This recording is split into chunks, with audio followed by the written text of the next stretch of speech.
Today on our 2017 Jeep Cherokee, we're going to take a look at and also show you how to install the CURT Custom Fit Class 3 Trailer Hitch Receiver. This offers the 2-inch by 2-inch receiver tube opening. Its part number is C13172. Now here's what our hitch is going to look like installed. As you can see, this is going to be one of the cleanest looking Cherokee hitches out there.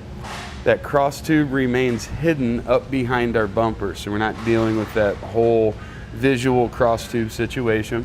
Just going to have the receiver tube opening that comes down and our safety chain connection points. It's going to leave the back of the Cherokee still looking very nice. This is a Class 3 hitch, so we've got the 2-inch by 2-inch receiver tube opening, and it makes it extremely versatile. Cargo carriers, bike racks, ball mounts.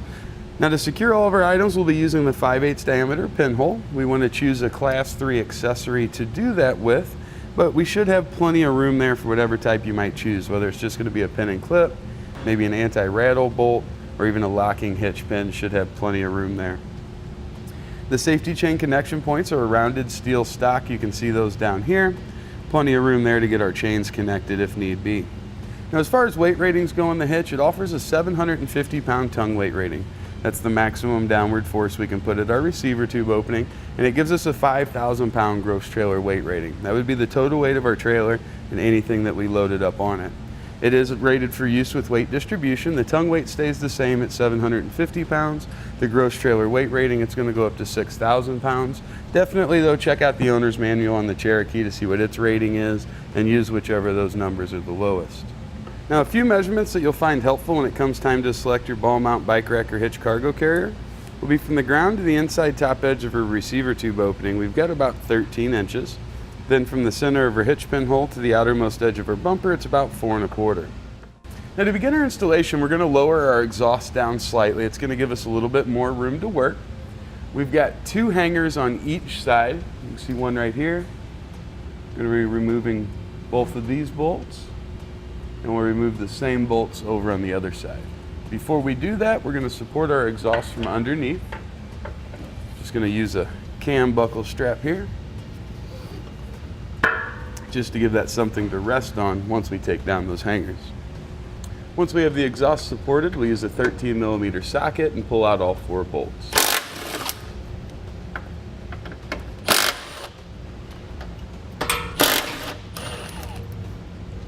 Now we need to remove the rear fascia connection panel here. It's basically going to be what kind of keeps this from moving up and down.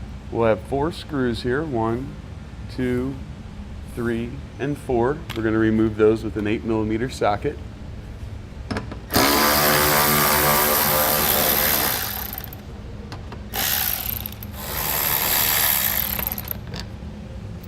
Then on the bottom outside corner here, we're going to remove the screw here with a 7mm socket on both sides.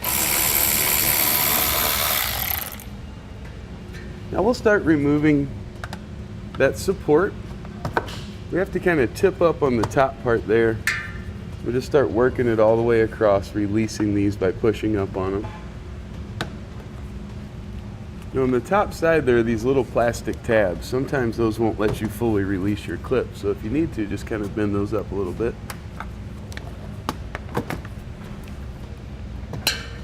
And we'll set that aside. Now you'll notice on the outside edge here, we've got a little bit of kind of like seam filler. As we put our hitch into place, that oftentimes interferes. So we're going to trim that back a little bit. Just use a razor blade and come down behind it. Then we'll do that same thing for our passenger side. Now we're ready to get our fascia trimmed here. What we're looking for is a 3.5 inch wide by 4 3/4 inch long square cutout here. So we want to find the center. Once we've got the center point marked, we need to go 1 3/4 inch on each side of that. Now just for reference, we're using a dry erase marker here. Those lines marked out. I'm going to remove this section. Now I'm going to use a cutoff wheel here just to keep my edges nice and clean. You could also use a sharp knife, a razor knife, to go down and score it and cut it out. However you want to do it.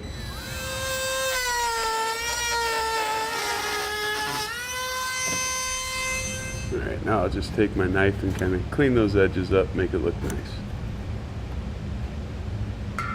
Now on each side, we need to pull out that black rubber plug, and we're going to discard. Now with that out of the way, that's going to create our access hole. That'll allow us to slide our hardware up in place. But this is also going to act as our forward attachment point. Just behind that, we've got the rearward attachment point. And if we come up to the outside of the frame rail, the hole closest to the rear of the vehicle, that's going to act as our side attachment point. We're going to take our pull wire, we're going to place it in our side attachment point, and we want that to come down and out of our access hole. Now we'll slide on a square hole spacer. We're going to thread on a carriage bolt. We'll feed those separately into the frame. Now I'm going to pull that all the way through until I get my rear attachment point in place, and then I'm just going to let that drop back in on top. Now we're going to use that same technique for the rear attachment point here. We'll place our fish wire up in, bring it out of the access hole, and add on our hardware.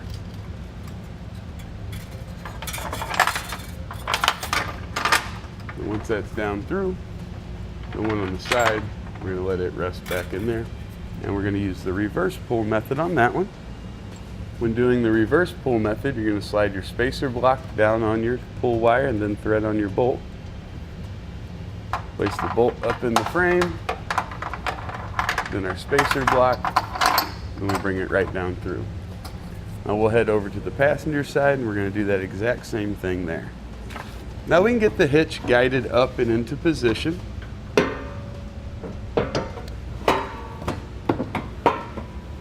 And once we have one side started, we'll have to push it over that direction as far as we can to bring our other side up and in.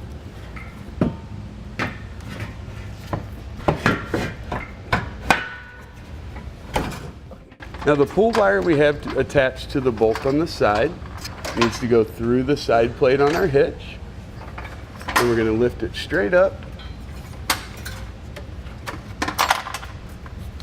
You see this wiring harness that runs across the bottom of the frame rail here? We need to get that out of there. And we'll want to move it so it's in front of our forward attachment point there.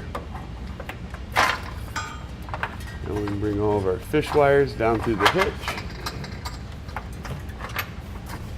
We'll raise it up into position, being sure we clear that wire. And then if we pull that side bolt through, we just let our hitch rest down on that. Now we'll remove our pull wire. We want to be careful not to let that bolt fall back into the frame. We'll add on one of our flange nuts. Just leave that loosely installed for now. Now we can pull our pull wires off our other two attachment points and get our flange nuts put on those as well. We'll do the same thing over on our driver's side. Now with all of our fasteners started, we'll go through and torque all 6 down to the specifications which are listed in your instructions.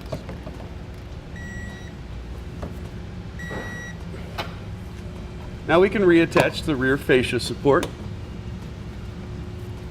Got our 2 smaller screws to start on the outside and our 4 larger ones across the top.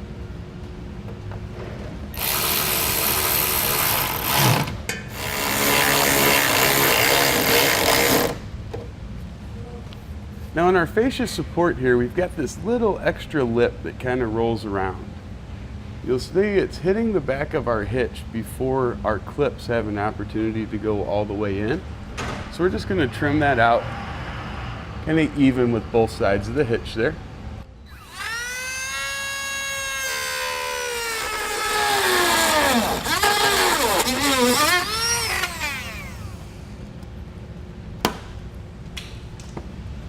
And it gives us plenty of room to get that clicked in now. Just clean up those edges if they look a little rough. Now we can get the exhaust lifted back up in position, and we're going to re-secure it with the hardware we removed earlier.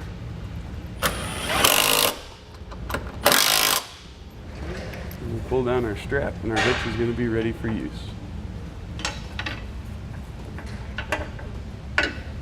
So that's going to complete our installation of the CURT Custom Fit Class 3 Trailer Hitch Receiver. part number C13172 on our 2017 Jeep Cherokee. Click the link below to shop, learn more, or visit us at etrailer.com.